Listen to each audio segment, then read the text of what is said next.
Perhaps my name has reached your ears adorned with laurels of victory, or stained by the blood of betrayal. I am Julius Caesar. But let me tell you my story, the true story, from the beginning.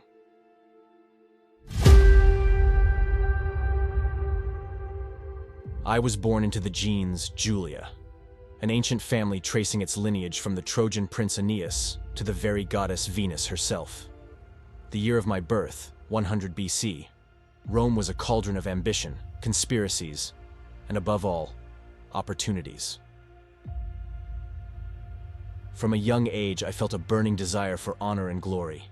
It wasn't enough for me to simply be a patrician. I aspired to be the most distinguished among them. My education was not limited to the arts of war and rhetoric. I sought wisdom in the streets of Rome and in foreign lands. My uncle Marius, the hero of the Republic, showed me that valor and glory were attainable for those willing to fight for them. And though his fall was as precipitous as his rise, in his stories, I found the flame of my destiny. At 17, in 83 BC, my life took a dramatic turn. I married Cornelia, the daughter of Lucius Cornelius Cinna, an ally of my uncle Marius, an enemy of the dictator Lucius Cornelius Sulla. This act of loyalty to my family's cause cost me dearly. Sulla, the master of Rome, demanded that I repudiate my wife. Renounce her or face my wrath, his edict declared. But how could I, a descendant of gods, bend to tyranny? Never, was my response, firm as the pillars of Hercules. This defiance cost me my inheritance, my safety, and nearly my life. Refusing to divorce Cornelia nearly cost me my life. Sulla, enraged, ordered my properties to be confiscated and made me an enemy of the state, meaning anyone could kill me without legal repercussions, without trial.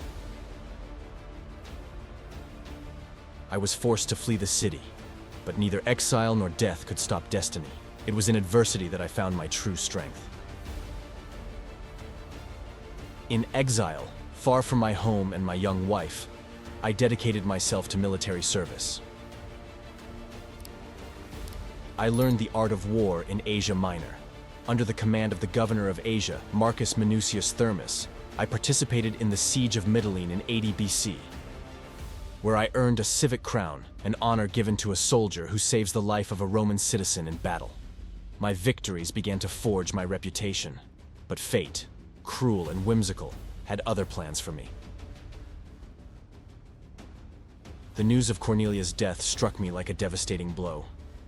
I lost not just my wife, but also the mother of my daughter Julia. In that moment of deep sorrow, I swore that neither Rome nor I would ever be the same again. My ambition, now fueled by pain and loss, became my shield and my sword. Upon my return to Rome, after the death of Sulla, I found a republic in flux, full of opportunities and challenges. With Cornelia in my memory and an unquenchable fire in my heart, I threw myself into the political arena. The die was cast. So began my early years between love and loss, challenge and determination. At that time, I did not yet know that my name would become synonymous with power and conquest. But every step I took, every decision I made, drew me closer to the inevitable destiny history had reserved for me. I am Julius Caesar, and this is just the beginning of my story.